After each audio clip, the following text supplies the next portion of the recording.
Assalamualaikum warahmatullahi wabarakatuh. Ila hadratin Nabil Mustafa Rasulillahi sallallahu alaihi wasallam wa ala alihi wa azwajihi wa durriyatihi wa qurbatihi wa ali baitihi wa ashabil kiram wa ila jami'il anbiya wal mursalin wal awliya wa syuhada wa salihin wa tabi'ina salihina ila yaumiddin, khususan jami'i masyayikhina wa ila syaibnu anta'illah wa buruhi wa usulihi wa masyayikhihi wa ali baitihi wa talamitihi wa ila abaina wa ummatina wa azdatina wa masyaikhina wa auladina wa azwazina wa durriyatina wa ahli baitina wa jami'i man tabi'ana, khususan jami'il arwah fi hadil majlis wa ghairahum wa khususan ila Bahyai Zubaidi wa zawjihi wa Bu Zamadiyah wa Bu Mukarraf wa Dewi Handani kulluhum ajmain rahimakumullah. Lahumul Fatihah. A'udzubillahi minasyaitonir.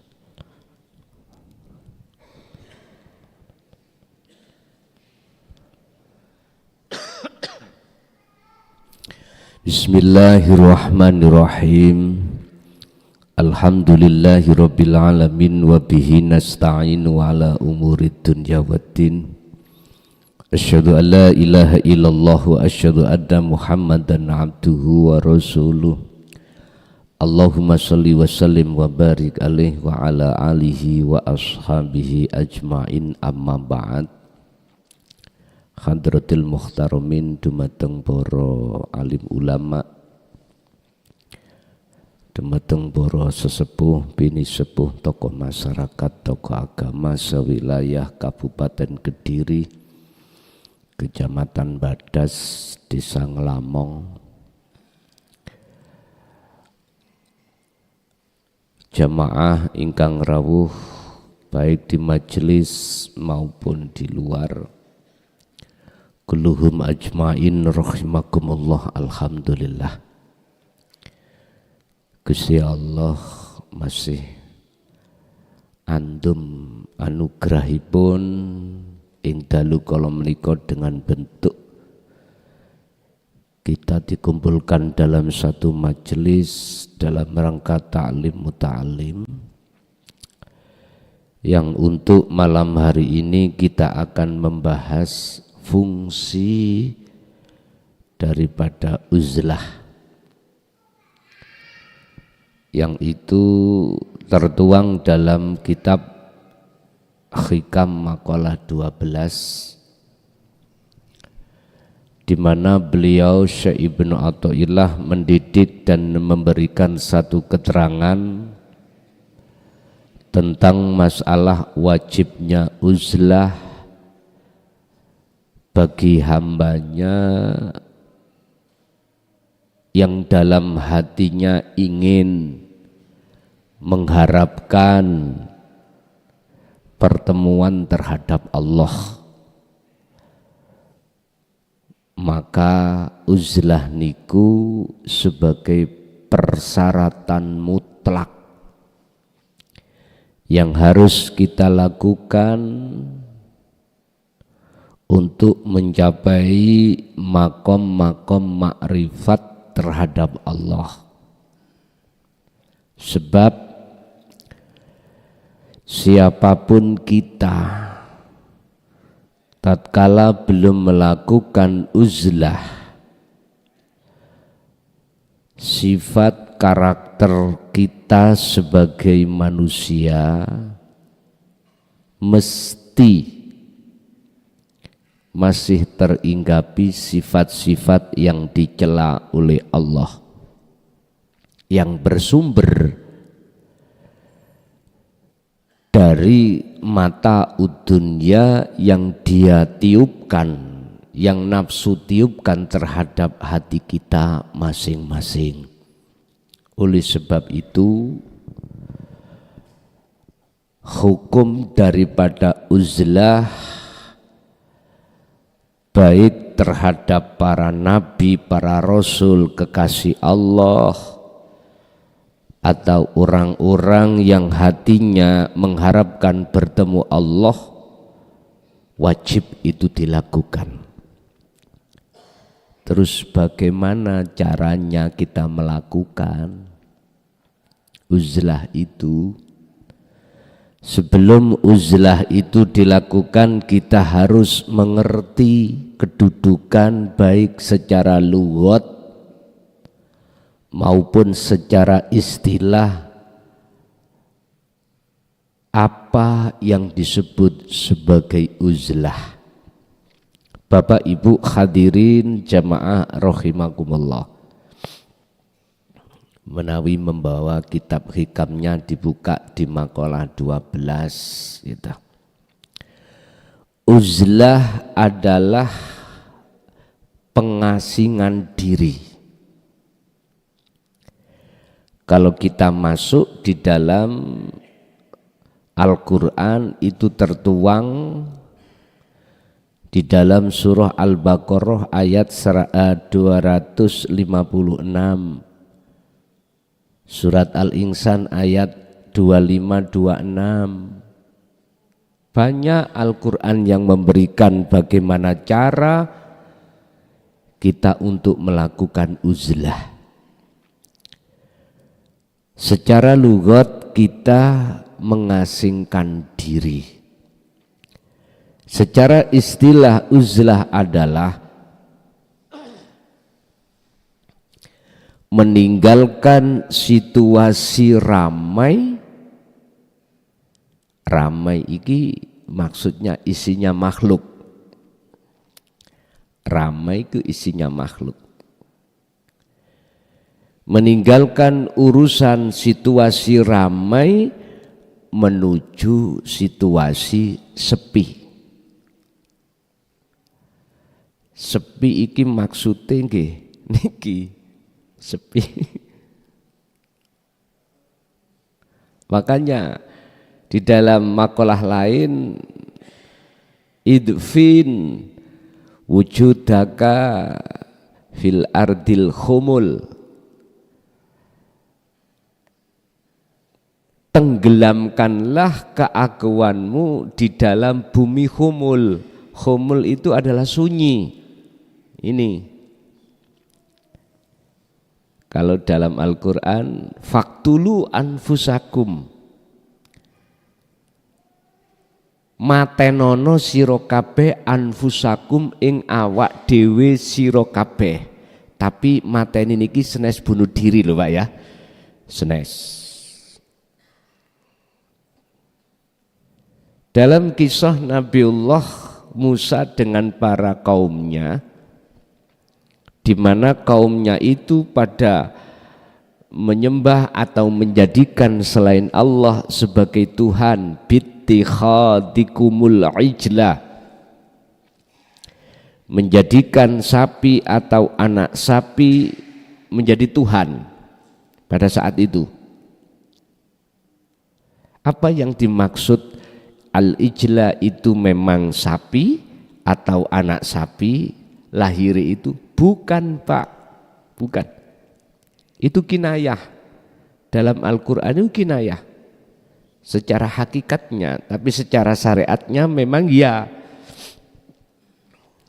Ternyata al-ijlah itu adalah sesuatu selain Allah yang sudah masuk di dalam hati kita. Makanya ini kan Dzulhijjah. Harus kita korbankan, sapi itu dibeleh. Cuman sayang sedikit umat Islam itu enggak mau menyembelih sapi yang ada di dalam hati. Yang disembelih itu sapi-sapi yang kelihatan mata dohiriyah iki. Enaknya paling sesaat kita makan daging sapi, habis itu ya ndak. Enaknya kita makan daging kambing pada saat itu, habis itu yot nggak ada sudah. Tapi kalau jenengan menyembelih sapi atau anak sapi, kambing di dalam hati, enaknya jenengan bertemu Allah khalidina fiha abadan. Bukan berarti mboten angsal, tidak boleh berkorban menyembelih sapi, enggak, silakan, itu syariat. Kalau mampu disunahkan untuk menyembelih. Tapi hakikatnya mbok ya dilakoni sepindah. Artinya sapi yang ada di dalam hati kita mestinya harus kita sembelih dengan cara uzlah. Makanya Kanjeng Nabi Musa memberikan solusi terhadap umatnya yang dalam hatinya ada sapinya, faktulu anfusakum, bunuhlah keakuanmu.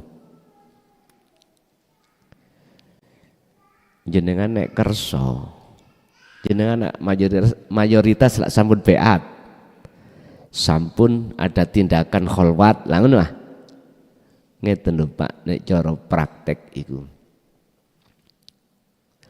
Alladzina yadhkurunallaha qiyaman wa qu'udan wa 'ala junubihim. Enggak bisa kau bertemu Allah dengan berdiri, dengan duduk. Enggak bisa dengan duduk, dengan berbaring. Caranya bagaimana? Udah, amen diem ya. Akal ini lepas urusan dunia. Jenengan sambil terpejam monggo, sambil melek nggih monggo, sak kerso. Lalu apa yang di dalam hati jenengan, keakuan diri, faktulu anfusakum, lepaskan keakuan kita sebagai makhluk yang wujud, yang bisa ini, bisa itu, punya ini, punya itu, pun lepaskan kemakhlukan jenengan. Nanti pasti akan hati jenengan terasa maknyes, pun ikuti, jangan takut. Walaupun jenengan ikut dimasukkan Allah di dalam alam yang gelap, enggak apa-apa, ikuti aja. Jangan pernah takut apakah nanti aku bisa kembali ke alam kasunyatan ini. Jangan dipikir. Udah, ikuti. Sebab yang memperjalankan jenengan ikut cuman Allah. La haula wala quwwata illa billah. Coba. Ada waktu yang senggang buat jenengan, udah lakukan. Entah itu 10 menit, entah itu 1 menit, entah itu 1 jam, terserah. Bapak Ibu kembali kepada uzlah. Yakfur bitaghut. Hati jenengan kedah meninggalkan, harus meninggalkan kondisi yang rame. Ini diterjemahkan meninggalkan keramaian ini dalam Al-Quran itu disebut at-tauhid. Yakfur, tinggalkan, bitauhudi, perkara-perkara selain Allah. Ini ada yang menerjemahkan Bapak Ibu, tidak hanya secara ruhaniyah saja kita meninggalkan selain Allah, tetapi juga secara jasmani niyah. Biasanya jenengan kalih kula niki duweni grup ning WA. Jenengan keluar, wis HP diteleh. Biasanya jenengan niki sering-sering jagongan kalih tetangga, kalih kumpulan-kumpulan. Udah, sampean secara fisik tinggalkan semuanya. Biasanya jenengan kerja, mboten kerja.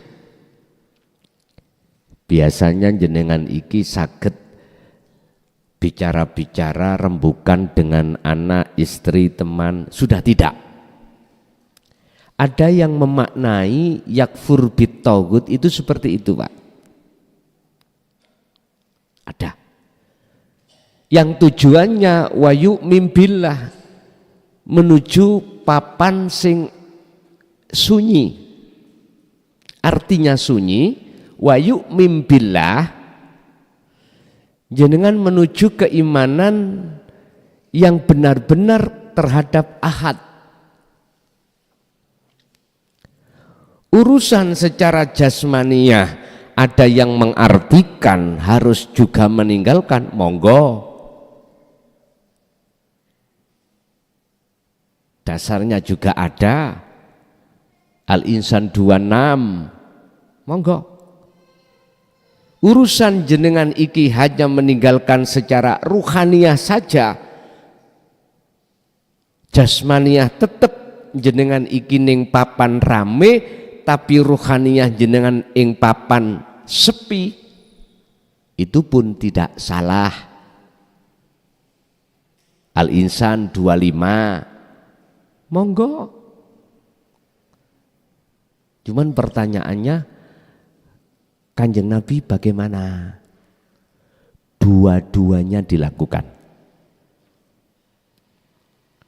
Kalau waktu rame, beliau manai bertapa, uzlah, di tengah-tengah tempat ramai, sambil jasmaniyah jenengan iki sosialisasi campur dengan makhluk, tapi ruhaniyah jenengan hanya campur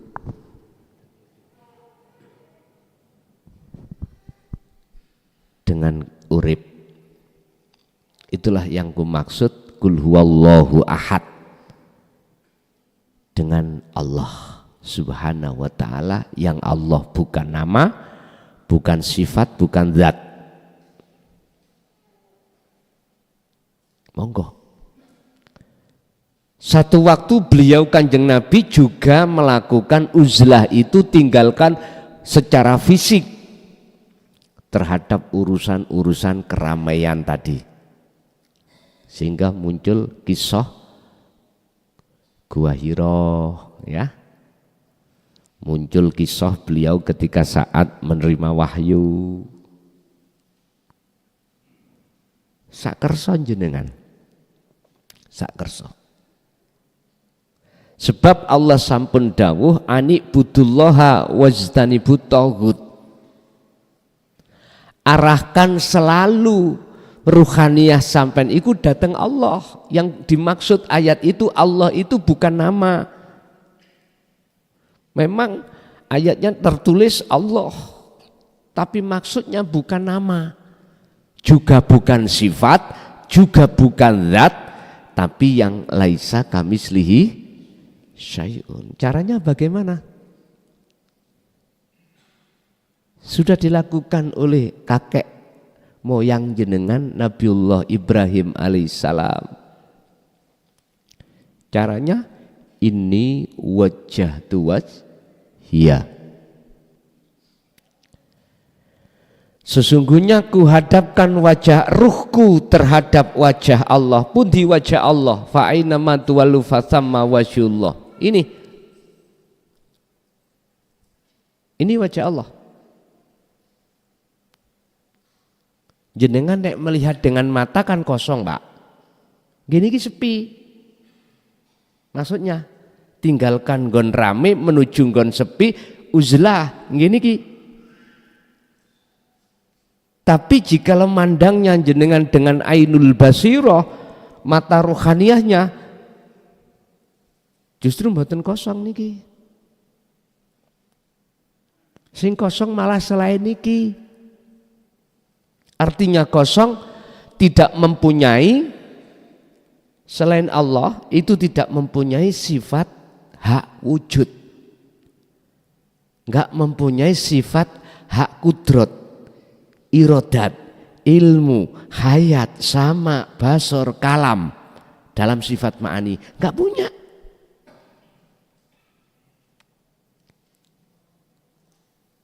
Tapi tetap saya Nah, saya kasih beberapa motivasi. Nek wis ati ono kene, yang kumaksud ahad iki, jenengan siapapun tidak akan pernah mau keluar. Kadung wis ketemu ambek cinta sejati.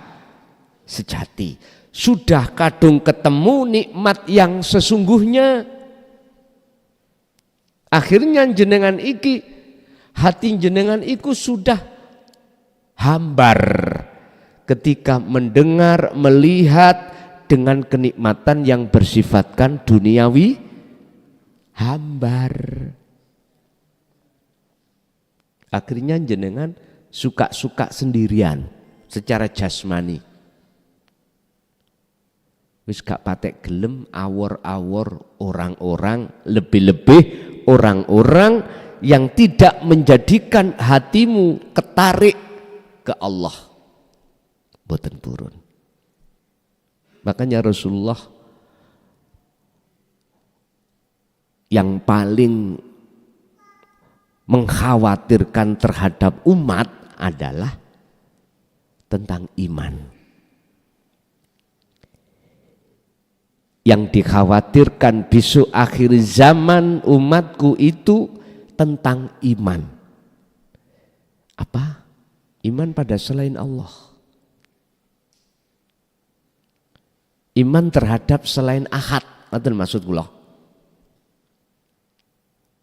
Sebab umatku kalau sudah beriman pada selain Tuhan yang sebenarnya itu, dia pasti seperti buih di lautan. Untuk nih kalau Pak ya, ditendang ombak ke barat ikut ke barat, ditendang badai ke timur ikut ke timur. Jumlah umat Islam itu meludak saking banyak, tetapi imannya itu seperti buih di lautan. Karena apa? Karena semuanya mayoritas menjadi budaknya hawa nafsu. Akhirnya dalam hati kita akan selalu muncul keakuan diri sebagai makhluk yang bisa ini, bisa itu, punya ini, punya itu, dan seterusnya. Akibatnya apa yang muncul dalam hati kita? Karakter hasud, karakter riya, ya, karakter takabur dan lain sebagainya. Itu pasti, Pak. Oleh sebab itu maka Syekh Ibnu Athaillah menyarankan, wahai umat manusia, tatkala dirimu sudah tahu bagaimana hatimu mengharapkan untuk bertemu Allah, maka lekas lakukanlah uzlah. Uzlah. Baik uzlah di tengah umum maupun uzlah di tempat khusus, artinya umum jenengan secara jasmani itu masih repot urusan dunia, khusus maksudnya jasad itu sudah istirahat, sudah tidak campur dengan makhluk jasmania ini. Lakukan semuanya itu. Pun. Siapakah musuh yang paling berbahaya bagi jenengan kali kula yang Allah tekankan supaya kita melakukan uzlah? Adalah mereka-mereka yang berkarakter hati condong terhadap selain Allah. Ibaratin Nabi Ibrahim, ini wajahtu, tidak terhadap wajhiyah, tapi menghadap sifatnya. Apa sifatnya wajhiyah? Lilladzi fatoros samawati wal ardo. Apa? Kita menghadap isinya samawat lan ard, langit dan bumi. Makanya kita melakukan sholat, mengapa hati kita masih ingat selain Allah? Ya itu persoalannya. Karena kita tidak mau uzlah. Terus bagaimana hukumnya? Kalau hati kita menghadap samawati wal ard, sampeyan tingali ayatnya. Hanifau wa ma ana minal musyrikin. Kita mengambil mafhum mukhalafah, ngambil kebalikan arti ayat ini. Artinya apa? Jikalau ruhaniyahmu menghadap wajah Allah, maka ayatnya wa ma ana minal musyrikin. Kita bukan termasuk waktu sholat menyekutukan Allah. Wa ma ana. Dan saya tidak termasuk minal musyrikin, golongan orang yang menduakan Allah. Buktinya ning ati sampean wis gak ngaku kalau yang sholat jenengan, kalau yang bisa berdiri jenengan, yang bisa rukuk jenengan, sujud, duduk, membaca apapun, udah lepas itu. Ini maksudnya faktulu anfusakum, bunuh keakuanmu. Mafhum mukhalafah ayat ini kebalikan maksud adalah jikalau kita ini wajahtunya itu menghadap fatoros samawati wal ard, maka ayatnya manafinya tidak ada. Akhirnya wa ana minal musyrikin. Niki pandangan hakikat loh Pak. Berarti sholat kita masih menyekutukan Allah. Terus ada yang nyeletuk di pojok itu. Kalau sholat itu menyekutukan syirik, mending gak sholat. Lah ngoten nggih. Engko dhisik. Ampun kesusu ngoten. Maksudnya bukan itu. Ya mestinya bagaimana Anda sholatnya betul-betul menghadap Allah. Itu maksudnya.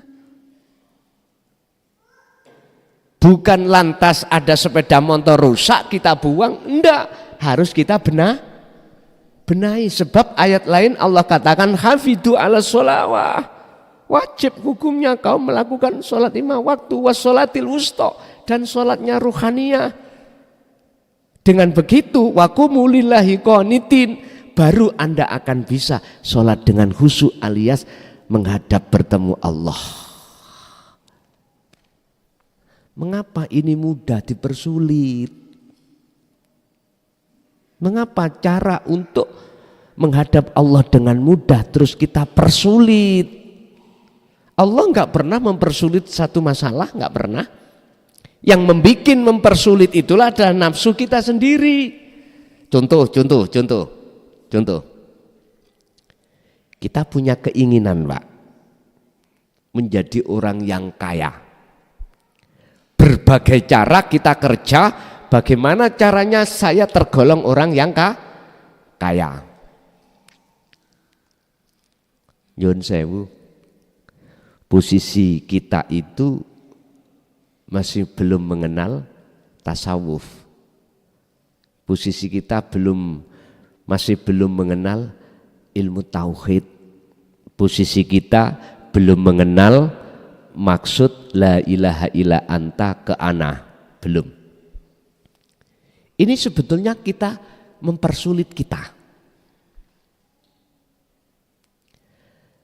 Berbagai cara kita tempuh itu untuk mendapatkan sesuatu yang menjadikan kebanggaan kita. Terus hasil akhir Allah merestui. Jadilah jenengan orang yang kaya. Tapi kita enggak sadar cara Allah menyesatkan kita di jalan nafsu itu seperti itu. Orang yang seperti ini, kita pasti akan menolak ajaran Rasulullah di jalur dinu tauhid, Pak. Pasti akan menolak. Tatkala itu disampaikan, bahasanya ngajine kejeron, Ada yang gitu. Iku ngajini wong tuwek-tuwek. Bahkan ada yang mengatakan dzalika dzalalatun, itu sesat. Intinya dia enggak mau menerima alias menolak. A'adzartahum amlan tundiruhum la yu'minun, enggak percaya. Itu yang sukses, Pak ya. Jangan dikira jenengan ini dapat hidayah. Inilah yang kumaksud istidrat, pembahasan di dalam makalah lain. Allah melulu terhadap kita dengan kesuksesan duniawiyah. Nyun sewu loh. Kita mendapatkan kebanggaan kaya ini dengan jalan benar loh. Mitut hukum syariat. Betul. Baik dohir maupun batin. Dohir bek murtabek kita caranya sesuai dengan syariat. Batin kita, rohaniah kita setiap saat dan waktu mungkin ya ada waktu-waktu yang kita istiqomahkan untuk selalu membaca waqiah, sholat duha, apapun lah menurut syariat itu, apapun. Yo, jangan dikira itu hidayah, belum tentu. Bisa jadi istidrat. Sehingga yahjubuhum bi amwalihim, dengan kekayaan inilah akan menghalangi ruhaniyah kita manakala ruhaniyah kita ingin bertemu Allah, sehingga dalam ruhaniyah enggak ada keinginan untuk bertemu Allah. Tanya kepada orang yang kaya, tanya, sampean takon inginkah bertemu Allah? Tidak. Inginnya hati bertemu dengan kemewahan dunia. Ayo sampean takok. Estu. Enggak ada. Kecuali mereka yang sudah yastami'unal qaula, sudah mendengarkan dan menerima ajaran di jalur dinu tauhid ini, wayattabi'una ahsanahu, dan mereka mengikuti petunjuk-petunjuk di dalam ilmu itu untuk melakukan uzlah. Ini enggak kami bahas. Ini terkecualikan. Yang saya bahas adalah golongan kita yang belum mengenal hal itu. Enggak ada hati ingin ketemu Allah, Pak. Inginnya apa dalam hati kita? Alhaakumut takatsur. Megah dunianya, nanti akan berpikir megah pangkatnya, mencari jabatan, pengaruh-pengaruh, begitulah manusia. Makanya mengapa Allah berkali-kali mengatakan fabi ayyi ala'i rabbikuma tukadziban, nikmat apalagi yang kau dustakan. Setiap saat dan waktu aku selalu, kata Allah, melayanimu, kau bernafas. Andai tidak aku yang melayani, kau tidak bisa nafas sendiri. Andai kata tidak kugerakkan, kau tidak akan bisa bergerak sendiri. Wahai manusia, makhluk, sifatmu itu tidak punya daya upaya untuk melakukan apapun, kekuatan apapun. Akan tetapi semua itu terjadi semata-mata ilabil, ini enggak sadar. Memang dibikin lali oleh nafsu kita masing-masing, Pak. Makanya jenengan merangi nafsu kudu tahu, kenal di mana sih nafsu itu. Ternyata nafsu itu adalah keakuan kita sebagai makhluk yang masih merasa ada, yang masih bisa ini, bisa itu, punya ini, punya itu, yaitulah nafsu yang harus jenengan perangi. Sebab inna nafsa la amaratum bisu, selalu mengejak cenderung hati kita melalaikan Allah. Jadi enggak ada yang mau bertemu Allah, Pak. Terus bagaimana seseorang yang mendustakan dengan pertemuan terhadap Allah alias tidak mau disebabkan hati kita ingin bertemu selalu dengan kenikmatan dunia yang nafsu menganggap dan meniupkan itu supaya kita menganggap kekal dan abadi. Qad khasiral ladzina kadzdzabu biliqa illah. Ya udah. Saya bicara seperti ini kalau tidak ada Allah di dalam diri saya, cocot iki gak iso ngomong. Mboten saged. Tinggal jenengan mandangnya dari mana. Nek sampean mandangnya ke makhluk saya, pujaan saya jenengan ke saya. Loh inilah yang ditakutkan Rasulullah.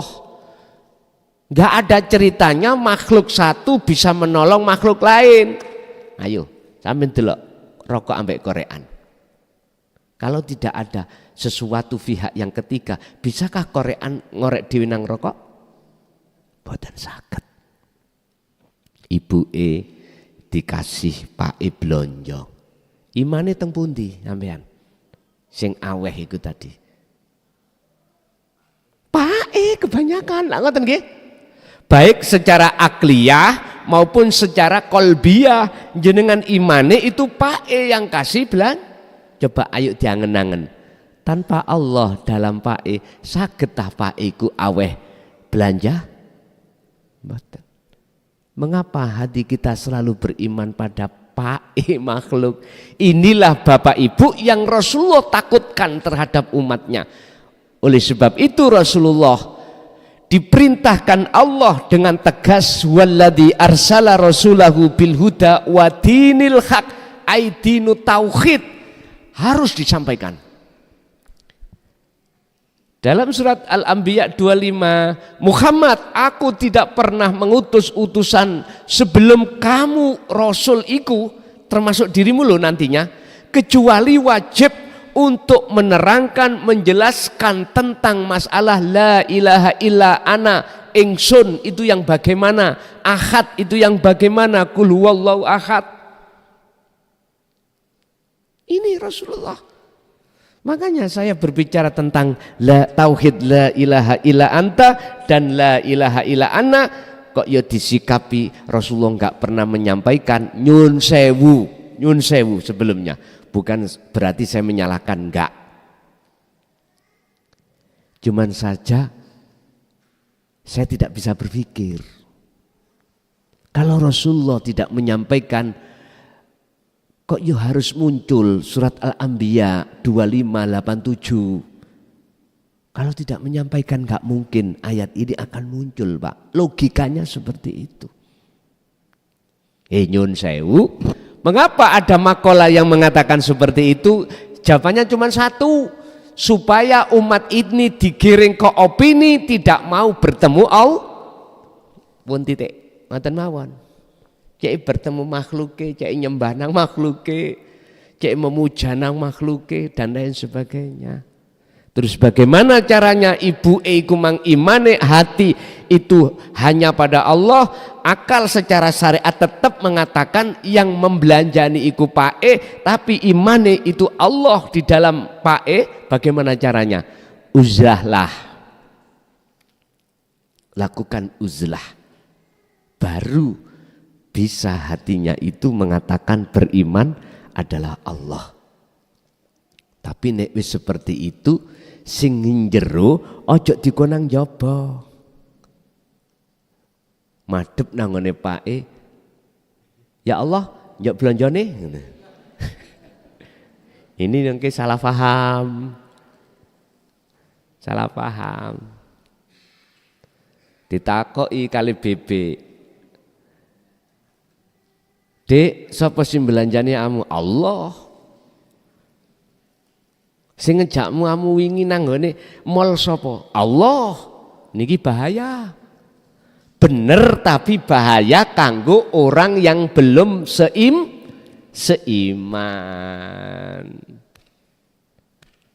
Akhirnya diproses. Berarti wujud Pak iku Allah ya.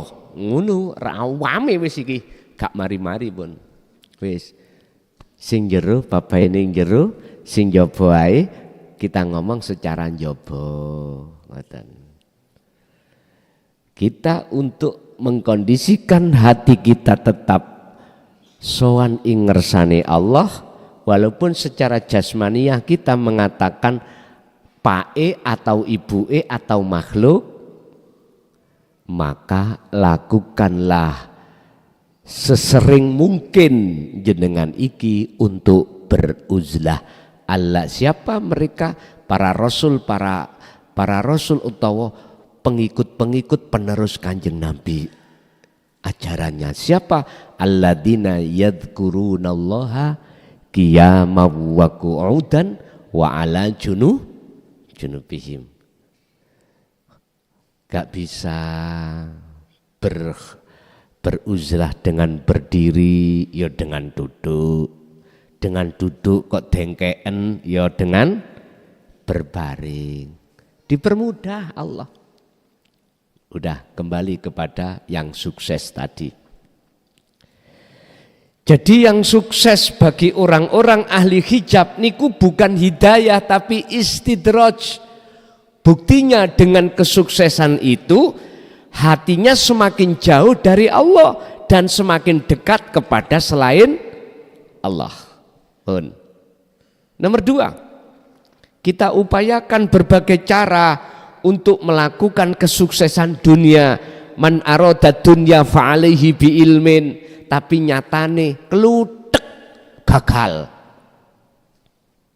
Ingat, gagal itu bisa jadi bentuknya Allah menyelamatkan ruhaniyah jenengan untuk tidak muncul merasa makhluk iku sukses atau sugih kaya. Sebab nyun sewu luwe berat hati jenengan merasa tidak kaya, tapi faktanya secara jasmani iki kaya, daripada jenengan itu merasa tidak kaya, nyatanya dohir itu jadi orang miskin. Paham ya? Saya ulang. Lebih berat dan lebih payah kita merasa tidak kaya, tetapi secara fisik kita orang kaya. Lebih ringan dan lebih gampang hati kita merasa kita itu makhluk adalah miskin, ning nyatane secara dohir kita miskin. Sifatnya makhluk kalih Allah kan berlawanan toh. Sifatnya wajib Allah iku akan jadi sifat mokhale wajib makhluk. Contoh sifat nafsiyah 20 itu. Wajib Allah pertama wujud. Lawani wujud adalah adam, tidak wujud. Dan tidak wujud menjadi sifat wajib kita. Itu aslinya. Loh, ngeten loh. Sebab aslinya kita tidak ada, adanya sebab diadakan oleh yang ada. Sekalipun kita adanya diadakan oleh yang ada, bukan berarti kita harus ngaku-ngaku kita itu ada. Kalau kita ngaku-ngaku ada, berarti kita merampas bajunya Allah. Nah inilah yang dikatakan zalim itu ini. Wa idh qala dan tatkalane dawuh sapa Musa Nabi Musa li qaumihi maring kaum Nabi Musa, ya qaumi, kaumku, innakum sesungguhnya kamu semuanya iku dolamtum ngani ngoyo pada dirimu sendiri, itu sama dengan kau menganiaya dolimi pada Allah. Bentuknya apa? Bittikhadikumul ijlah, mengadakan Tuhan selain Allah, mengadakan Tuhan yang bukan Tuhan. Buktinya kita ngaku-ngaku jadi Tuhan, kita merasa wujud. Ya ngeten iki pembahasannya ilmu tasawuf itu. Yang bingung no ya. Tapi jenengan gak bingung karena sudah masuk ke ranah itu. Sing bingung lah wong golongan kita yang masih ada di syariat itu ya. Iya. Sing isi seneng mangan sepet, mangan batok. Bendawino kita makomi itu makan sepet, makan batok. Enggak mau dikasih kelapa, enggak mau. Padahal untuk mendapatkan santan itu harus lewat kelapa. Untuk mendapatkan makrifat itu jenengan harus lewat hakikat dulu. Sehingga nyatanya hakikat disebut makrifat. Niki filosofi klopo. Makanya klopo niku ngewoi berapa tahun Pak? Mulai pertama nandur. Jenengan sing paham. Wong Kediri. 20 tahun? 12. Nandur kita itu umur 50 misalnya. Kita nandur. Kita umur 50 nandur kelapa mulai awal cukul. Sampai nguwoh niku berapa tahun biasanya? 6-7 tahun. Begitu nggih? Kadang-kadang ini belum woh kita sudah mati.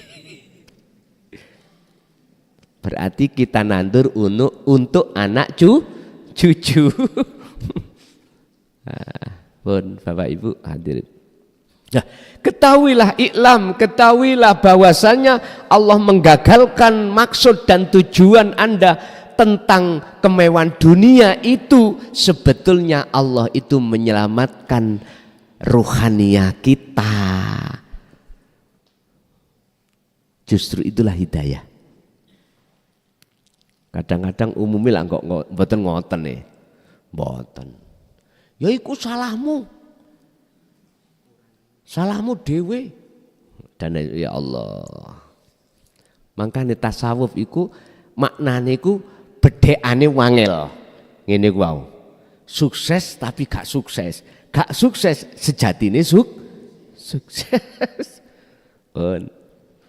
Bapak Ibu, berarti kita mestinya ingin untuk mengharapkan bertemu terhadap Allah dan tinggalkan semua selain Allah, kita wajib untuk beruzlah. Bismillahirrahmanirrahim. Qala musannifu rahimahullah manafa'a, ora ono manfaati al-qalba ing ati apa syai'un suwiji-wiji. Apa maksudnya itu? Tidak ada manfaatnya sama sekali terhadap hati perkara-perkara selain Allah. Ora ini manfaatnya. Wis perkara selain Allah itu berarti makhluk. Maksud saya. Mislu uzlatin kang padane laku uzlah. Yadkhulu kang mlebu sapa wong biha kelawan uzlah maidani fikrotin terhadap wilayah lapangan tafakur. Bun, ngeten. Sebetulnya Pak, mohon maaf nggih. Mpun dimaknani cara syariat lho niki. Sampai maknani cara hakikat. Ben gak salah paham. Bojo, anak, dunya brana iku bagi ruhaniyah tidak ada manfaatnya. Malakum dzarrau wala naf'an. Empun dipandangi ndugi syariat. Nek sampai pandangi ndugi syariat nggih mboten masuk makalah niki. Kok iso bojo gak manfaat? Buktinya dengan adanya istri aku bisa punya anak. Lah ngene nggih. Kok bisa harta benda tidak manfaat? Wong nyatanya bisa buat beli ini, beli itu. Lah ngene nggih. Cuman jenengan gak sadar. Innallaha bikulli syai'im muhit. Sesungguhnya Allah itu melimputi segala hal sesuatu. Berhubung kita tidak melihat Allahnya, akhirnya kita melihat makhluknya, jenengan menuduh dan beriman manfaatnya dari makhluk. Ini yang Rasulullah takutkan terhadap umatnya. Padahal semua itu tidak akan bisa memberikan manfaat atau mudorot manakala di situ tidak ada Allah, tidak ada wujudnya Allah, enggak akan. Coba kalau Allah enggak ada, dunia saisine ada mboten? Enteng-entengan lho nggih. Enteng-entengan. Kalau Allah tidak ada, apa mungkin dunia seisinya langit bumi ada? Enggak ada toh? Niki pemahaman enteng-entengan. Berarti manakala di setiap apapun tanpa ada Allahnya di situ tidak akan pernah bisa mendatangkan manfaat.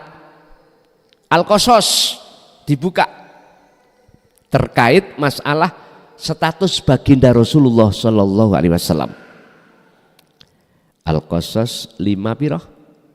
56. Innaka, iki yang bicara Allah.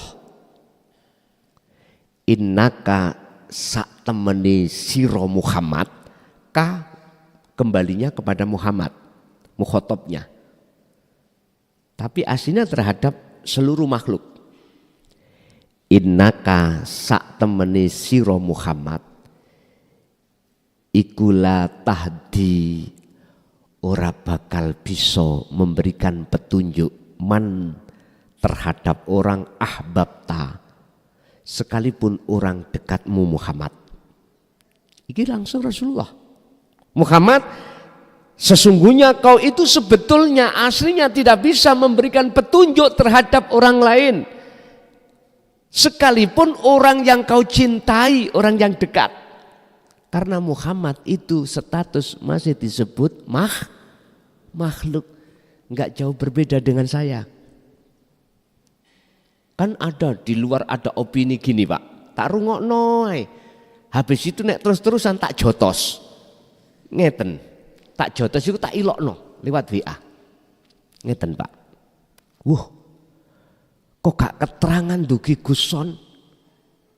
Gak mungkin. Aku bisa paham karena jelas ngene bener. Lah, tak ilungno gak kena langsung tak jotos.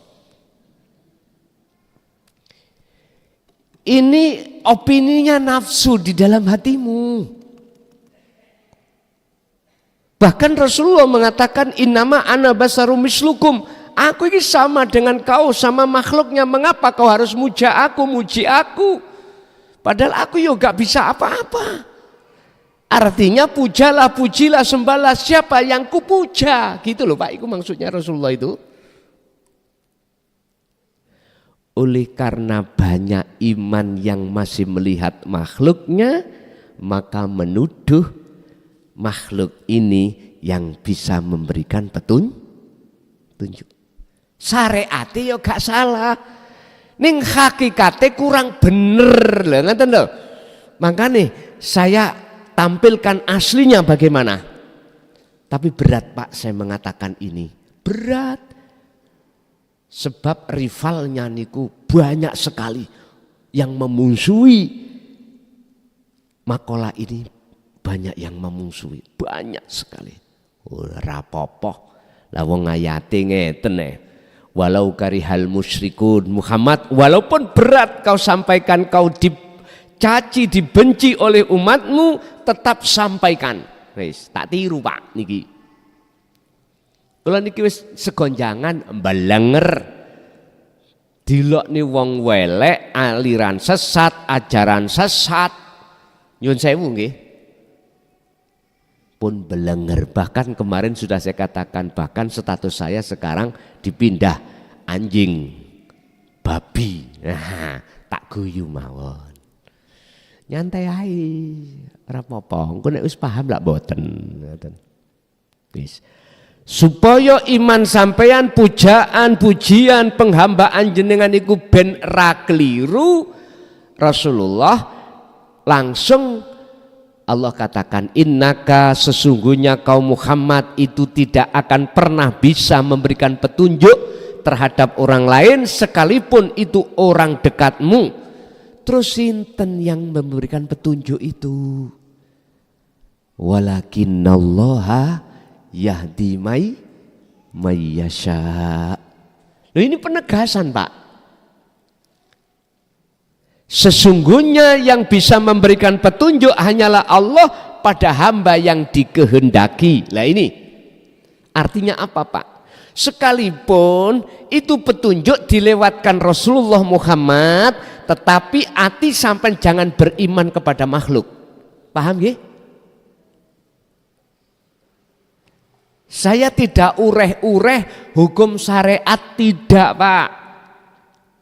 Karena memang makomnya di situ mengatakan yang memberikan petunjuk adalah makhluk, monggo, itu hak jenengan. Cuman saya kasih tahu aslinya bagaimana.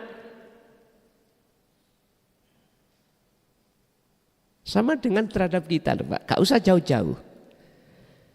Tanpa Allah dalam diri jenengan, bisa kita itu melakukan sholat? Gak iso. Oleh sebab itu, lakukanlah uzlah supaya imanmu bener menjadi iman yang ihsan, sehingga ketika kau beribadah seakan-akan kau bisa melihat wujudnya Allah. Fa'ilam taroh, apabila kau tidak bisa melihat, kau merasa selalu dilihat oleh Allah. Itulah la ilaha illa anta. Allah sudah dekat, kita terasa dekat Allahnya. Bapak Ibu hadirin jamaah rahimakumullah. Jadi yang dimaksud manfaat yang tidak bermanfaat itu tadi, selain ahad wong Jawa, selain urip wis gak ono manfaate. Kita akan mengatakan semuanya itu tidak manfaat manakala hati jenengan sudah di wilayah makrifat pada Allah, baru mengatakan tidak manfaat. Tapi kalau kita masih di wilayah rohaniyah kita di dalam apa tadi, sepet ambek batok, dia masih ngunggulkan sepet dengan batok. Ya itu sepet makanan semuanya. Ya batok itu makanan semuanya. Kau tidak akan pernah merasakan bagaimana rasanya santan kalau kau itu maunya hanya makan sepet sama batok. Pun sampean maknani sendiri. Terus bagaimana caranya uzlah? Pun tadi sudah saya jelaskan. Lepaskan akalmu dari urusan dunia. Terus hatimu lepaskan dari keakuan dirimu. Kalau bahasa zikir, hatimu harus merasa keakuanmu itu tidak ada. Yang ada keakuan Allah. Manakala jenengan mau melakukan itu, walaupun hanya 5 menit, akan terjadi perubahan dalam hatimu, maknyes. Akhirnya sifat-sifat tercela akan dihilangkan oleh Allah. Tapi mohon maaf, jenengan pasti akan menerima resiko. Walaupun sekecil apapun ada resikonya. Dan justru resiko itulah sebagai proses kesempurnaan kemakrifatan jenengan. Apa resikonya? Nyun sewu. Hatimu akan jenuh melihat kehidupan dunia. Seakan-akan kau tidak akan pernah mau lagi,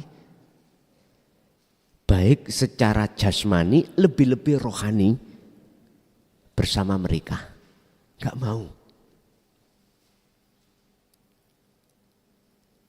Karena ada beban yang amat besar dalam hati Anda, yaitu kerinduan bertemu bertemu Allah.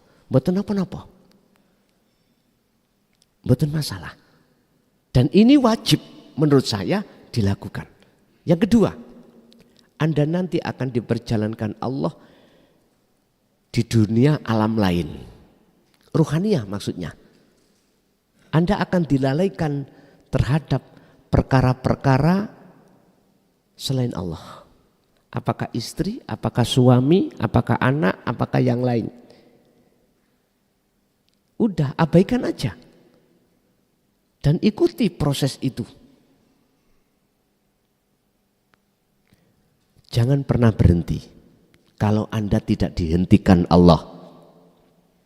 Jangan.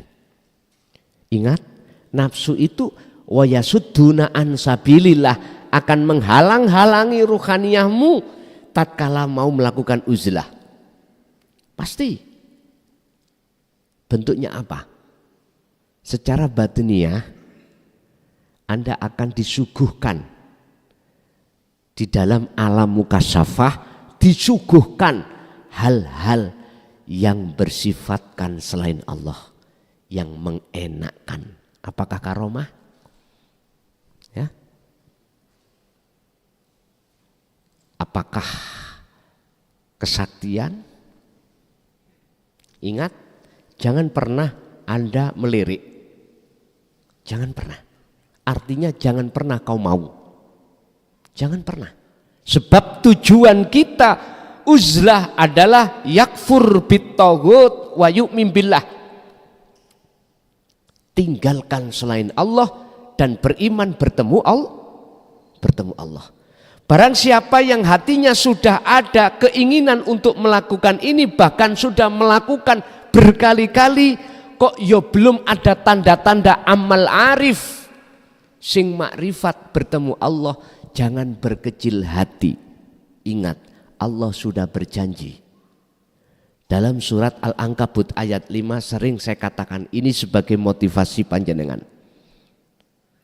Barang siapa hambaku yang ada keinginan mengharapkan bertemu terhadap Allah, fa inna ajalallah la'at. Allah berjanji dalam waktu yang sudah ditentukan Allah sendiri pertemuan tersebut. Berarti Gusti Allah enggak mungkin ingkar janji pun. Entah nanti di posisi jenengan keadaan bagaimana pertemuan itu terjadi, itu urusan Allah. Yang penting lakukanlah uzlah ini di setiap saat dan waktu. Apakah di alam keramaian atau di alam sepi, lakukan. Karena inilah syarat harga mati jikalau jenengan ini mengharapkan untuk bertemu Allah. Bapak Ibu hadirin jamaah rahimakumullah, itulah apa yang bisa kami sampaikan terkait masalah uzlah, dan fungsi uzlah dan cara uzlah sudah kami jelaskan. Untuk selanjutnya barangkali ada yang perlu ditanyakan, kami persilahkan. Pak E telu, Ibu E 2. Pak E 3 pertanyaan, Ibu E 2. Monggo.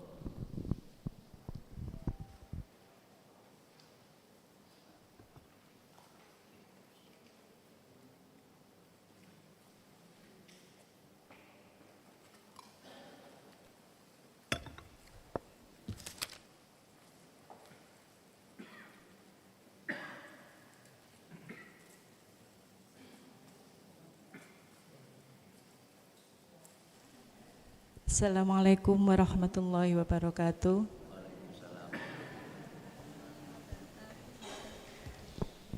Ada cerita sedikit begini. Ketika kita uzlah kholwat ya Gus, itu dalam keadaan mata tertutup, seolah-olah itu lama-kelamaan itu kayak ada cahaya kecil banget. Terus yang saya tanyakan itu cahaya itu naik turun sesuai dengan nafas. itu cahaya makrifat atau cahaya nurullah. Terus yang kedua, bagaimana keadaan ruh manusia di akhir zaman? Terima kasih Gus. Assalamualaikum warahmatullahi wabarakatuh. Waalaikumsalam warahmatullahi wabarakatuh. Ada dua cahaya di saat si salik suluk nuju wusul Allah. Cahaya ini bisa nurullah, bisa nur makrifat. Tinggal pertanyaannya, si salik ini ketika suluk itu membawa wujudu siril ikhlas fiha atau tidak.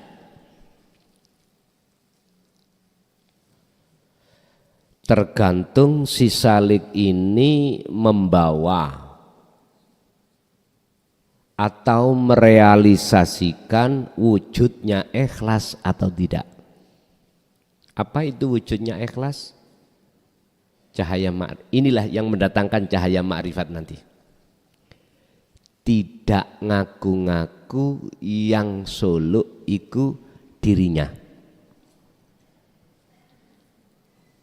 Tidak ngaku-ngaku dalam hati ini yang berzikir dirinya hamba atau si salik.